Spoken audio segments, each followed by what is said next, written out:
लोग मेरे पास आते हैं, वो कहते हैं मन अशांत, पीड़ा है, बेचैनी है। वो कुछ नहीं है, वो सिर्फ गर्मी है, अति गति का परिणाम। आप 24 घंटे गति कर रहे हैं मन से। शरीर तो कभी बैठ भी जाता, मन बैठता ही नहीं। रात आप तो सो भी जाते हैं, लेकिन मन नहीं सोता, चलता ही रहता। आधे तो आप जगे ही रहते। एक मछली होती पैसिफिक महासागर में, बड़ी अजीब मछली, मगर आदमी की बिल्कुल प्रतीक है। उस मछली के मस्तिष्क की व्यवस्था बड़ी अनूठी, और किसी दिन अगर वैज्ञानिक इंतजाम कर सके तो आदमी भी वैसी व्यवस्था चाहेगा। वो व्यवस्था ये है कि मछली रात एक आंख बंद करके सोती है और एक से देखती रहती। उसका आधा मस्तिष्क सोता है और आधा जगा रहता है। ऐसा रात में पाली बदलती है, फिर आधी रात के बाद दूसरी आंख बंद कर लेती है, आधा हिस्सा सो जाता है और बाकी हिस्सा जग जाता है। सुरक्षा के लिए वो तैरती भी रहती, क्योंकि आधा मस्तिष्क उसका जगा रहता है और कोई हमला नहीं कर सकता, कोई दुश्मन उस पर हमला नहीं कर सकता। बड़ी कुशल मछली, और उसका मस्तिष्क दो हिस्सों में बटा हुआ है। एक आंख जब बंद होती तो आधा मस्तिष्क सो जाता है, आधा जगा रहता है। आपकी आंखें इस तरह नहीं बटी हैं, लेकिन खोपड़ी ऐसी ही बटी है। आप कभी पूरे नहीं सो रहे, मस्तिष्क चल रहा है। बल्कि अक्सर तो यह होता है कि जब आप बिस्तर पर सोते हैं तब जिस गति से चलता है वैसा दिन भर नहीं चलता, क्योंकि दिन भर तो शरीर भी चलता है, तो शक्ति शरीर में भी लगी रहती। रात शरीर की शक्ति भी मस्तिष्क को मिल जाती, फिर वो जोर से दौड़ता है, फिर वो हजारों मील की यात्राएं करता है, अंतरिक्ष में जाता है, और न मालूम कितनी योजनाएं हैं, भविष्य अतीत है, वो सब कर रहा है। और ऐसा नहीं कि आप स्वेच्छा से कर रहे हैं, आप बिल्कुल बेबस। आप रोकना भी चाहें तो वो रुकता नहीं। आप कितना ही कहें मत जाओ, मत दौड़ो, कोई आपकी सुनता नहीं। आपका मन भी आपका नहीं, कोई मालकियत नहीं। ये जो मन की अति गति है, इसकी वजह से आप इतने उत्तप्त और अशांत हैं। लाओ से कहता है, लेकिन अगति से गर्मी परास्त होती। तो गति तो आप करना जानते हैं, ठंड लगे शरीर को तो आप गति कर लेते हैं, दौड़ सकते हैं, व्यायाम कर सकते हैं। कुछ ना करेंगे तो शरीर का अपना नैसर्गिक इंसान है, शरीर कपने लगेगा और कंपन से गति पैदा हो जाएगी और गति से ठंडक परास्त हो जाएगी। लेकिन इससे उल्टी कला भी है, वही योग है कि आप जब उत्तप्त ज्यादा हो जाएं, मन बहुत गति कर ले, शरीर बहुत गति कर ले, तो अगति में कैसे उतरना, कैसे अक्रिया में डूब जाना। सारे ध्यान की प्रक्रियाएं अगति के द्वारा मस्तिष्क की गर्मी कम करने के उपाय हैं। और जैसे जैसे मस्तिष्क की गर्मी कम होती है और शीतलता बढ़ती, वैसे वैसे शांति बढ़ती। शांति और शीतलता पर्यायवाची भीतर की दुनिया में। और जब पूर्ण शांति हो जाती तो शून्यता फलित होती। हम कहते हैं कि शिव का निवास कैलाश पर, वो परम शीतल स्थान है। इसलिए आपके भीतर भी शिव का निवास कैलाश पर ही है, लेकिन कैलाश जैसी शीतलता आपके भीतर पैदा होगी, तब आपको भीतर के शिवत्व का कोई अनुभव होगा। भीतर कैलाश निर्मित हो जाता है, इतनी शीतलता हो जाती। लेकिन अगति चाहिए। मस्तिष्क का कोई भी तंतु गति ना करता हो, कंपित ना होता हो, सब ठहर जाए। और एक बार आपको ख्याल में आना शुरू हो जाए कि अक्रिया कैसे शीतलता लाती, तो फिर आप उस शीतलता के सूत्र को पकड़ के उसको ही साधते चले जाएं। क्रमशः सूक्ष्म से सूक्ष्म, गहरे से गहरे में उतरना होने लगेगा। और आप अपने भीतर ही पाएंगे कि सीढ़ियां दर सीढ़ियां कैलाश तक जाने का उपाय है। एक काम करें, जैसा मैंने कहा पीछे, 1 घंटा अक्रिया में उतरना शुरू कर दें। अक्रिया में उतरने के लिए उपयोगी होगा कि शरीर भी बिल्कुल निष्क्रिय हो, क्योंकि शरीर और मन जुड़े। और जब शरीर गति करता है तो मन भी गति करता है, जब मन गति करता है तो शरीर भी गति करता है। जो कुछ मन में होता है वो शरीर में भी प्रतिफलित होता है, और जो कुछ शरीर में होता है वो मन में प्रतिफलित होता है। तो पहले तो बैठ जाएं। अगर सिद्धासन में बैठ सकते हो तो बहुत अच्छा है, लेकिन अनिवार्यता नहीं है। उसमें अड़चन मालूम हो तो आराम कुर्सी पर बैठ जाएं। महत्वपूर्ण इतना है कि शरीर बिल्कुल शिथिल छोड़ दे। एक 10 मिनट इतना ही भाव करते रहे जैसे शरीर बिल्कुल मुर्दा हो गया। और मैं उठाना भी चाहूं तो हाथ उठेगा नहीं, मैं हिलाना भी चाहूं तो पैर हिलेगा नहीं। शरीर को बिल्कुल ढीला ढीला छोड़ते जाएं।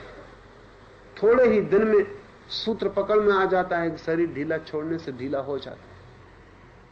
जैसे जैसे शरीर ढीला छोड़े वैसे वैसे श्वास को भी धीमा छोड़ दे, क्योंकि श्वास भी जितनी धीमी हो जाए, जितनी कम हो जाए, उतनी गति कम हो जाएगी। देखें, अगर दौड़ते हैं शरीर की गति होती तो श्वास की गति बढ़ जाती। साधारणतः अगर आप 1 मिनट में 12 श्वास ले रहे हैं तो दौड़ेंगे तो 24 श्वास लेने लगेंगे, और तेजी से दौड़ेंगे तो 36 श्वास लेने लगेंगे। श्वास तेज हो जाएगी, झटके से चलेगी, जल्दी आएगी जाएगी। कारण है क्योंकि शरीर को ज्यादा ऑक्सीजन की जरूरत है। जब आप दौड़ रहे हैं तो आप शरीर की ऑक्सीजन पचा रहे हैं, ज्यादा ऑक्सीजन चाहिए तो श्वास तेज चलेगी। जब आप कुर्सी पर बैठ के ढीला छोड़ देंगे या सिद्धासन में बैठ के ढीला छोड़ देंगे तो ठीक दौड़ने से उल्टी घटना घट रही। अगर साधारणतः 1 मिनट में 12 श्वास चलती हैं तो शिथिल बैठने पर 6 श्वास चलेंगे, और शिथिल होते जाएंगे तो 4 श्वास चलेंगे। जो लोग भी शरीर को शिथिल करने की कला जान जाते हैं उनकी 1 मिनट में 4 श्वास चलने लगती। धीमी सी श्वास जाएगी, धीमी सी वापस लौट आएगी, क्योंकि शरीर को ऑक्सीजन की जरूरत कम है। शरीर का जो मेटाबॉलिज्म है उसको अब ऑक्सीजन की कोई जरूरत नहीं, धीमी सी श्वास काफी। जब कोई बिल्कुल भीतर शीतल हो जाता तो श्वास ना के बराबर हो जाती।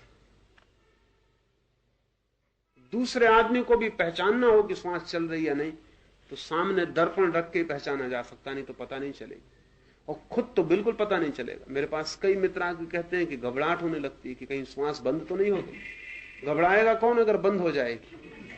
बिल्कुल मत घबराओ, क्योंकि तुम हो, लेकिन कम हो गई, और इतनी कम हो जाती कि उसकी पहचान नहीं होती। अल्प, अति अल्प चलती। कभी कभी ऐसे क्षण आते हैं जब भीतर ठीक केंद्र पर कोई पहुंचता है शीतलता के, तो श्वास बिल्कुल ठहर जाती। उस एक क्षण में ही आपको इतनी भीतर शीतलता की प्रतीति होगी जैसे हिमालय पर आ गए। बाहर के हिमालय की खोज से कुछ बहुत होने वाला नहीं, भीतर का हिमालय चाहिए। शरीर को छोड़ के फिर श्वास को धीमा छोड़, और श्वास के साथ भाव करते जाएं कि कम होती जा रही, कम होती जा रही, कम होती जा रही। थोड़ी देर में आप पाएंगे कि शरीर विश्राम की हालत में आ गया और मन में एक शांति और ताजगी मालूम होने लगी। अब इस शांति के सूत्र को पकड़ लें और भीतर भी इसी धारणा को गहराते जाएं कि शांत होते जा रहे हैं। शाब्दिक रूप से नहीं, अनुभव के रूप से। वो जो आपको अनुभव हो रहा है, संवेदना हो रही शांति की, आनंद की, उसको पकड़ लें और सिर्फ उसको गहराते जाएं। शुरू में कठिन होगा, और मैं कह रहा हूं इतने से समझ में नहीं आ जाएगा, लेकिन करेंगे तो बिल्कुल आ जाएगा। कुछ ही दिन में आपके पास वो भीतरी कुंजी हो जाएगी जिससे जब आप चाहें शिथिल और शांत होकर अगति में उतर जाएं। और जब आप पूरी अगति में उतर जाते हैं तो आप बिल्कुल ताजे होकर वापस लौटेंगे। ये ताजगी नींद से भी गहरी होगी। नींद इतनी गहरी नहीं जाती। हमने इस मुल्क में मन की, साधारण मन की 3 अवस्थाएं मानी: जागृत, स्वप्न और सुसुप्ति। सुसुप्ति तक हम पहुंचते हैं जब स्वप्न नहीं होता। चौथी अवस्था हमने तुरी मानी। तुरी वो अवस्था है जिसमें अगति में, ध्यान में आदमी पहुंचता है। वो सुसुप्ति से भी गहरी। नींद में जैसे शरीर ताजा हो जाता है, नया हो जाता है, सुबह आप अनुभव करते हैं कि शक्ति वापस लौट आई, जो सेल्स टूट गए थे, कोष्ठ मिट गए थे, वो पुनः निर्मित हो गए, शरीर फिर जवान है। जो थकान, जो यंत्र में खराबियां आ गई थी रात के विश्राम ने उनको फिर ठीक कर दिया। ठीक चौथे चरण में, तुरी में पहुंचकर, इस अगति में पहुंचकर ऐसा ही मन भी ताजा हो जाता है और बड़े गहरे स्रोत से सारे शरीर की जो भी विकृति है, मन की जो भी बेचैनी है, जहां जहां व्यर्थ का कूड़ा करकट और कचरा इकट्ठा है, वो सब समाप्त हो जाता है, तिरोहित हो जाता है। जब आप वहां से वापस आते हैं तो आप इस शरीर को, इस जगत को बिल्कुल दूसरी आंख और दूसरे ढंग से देखेंगे और पहचानेंगे।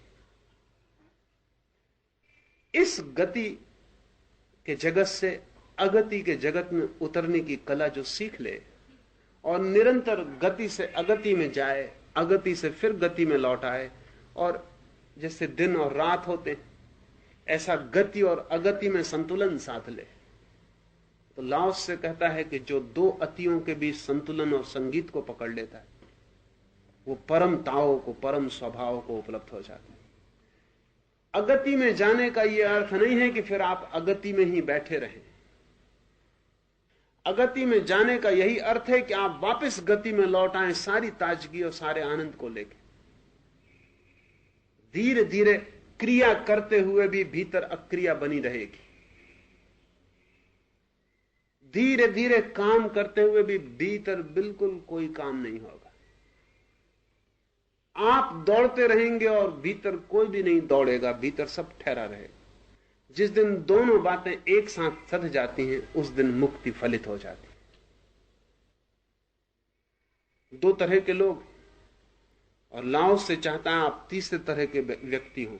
एक तो वे लोग हैं जो गति में पड़े और अगति में नहीं जा सकते।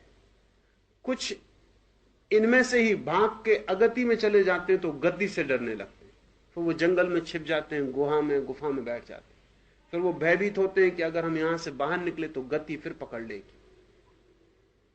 ये दोनों एक जैसे लोग हैं, इन्होंने जीवन के एक पहलू को पकड़ लिया, लेकिन ये दोनों दरिद्र हैं, क्योंकि समृद्धि उसी के पास होती है जिसके पास जीवन के दोनों पहलू होते हैं। जो अगति में उतर सकता है और गति में आ सकता है निर्भीक, उसको अगति के खोने का कोई डर नहीं, वो संपदा उसकी भीतरी है।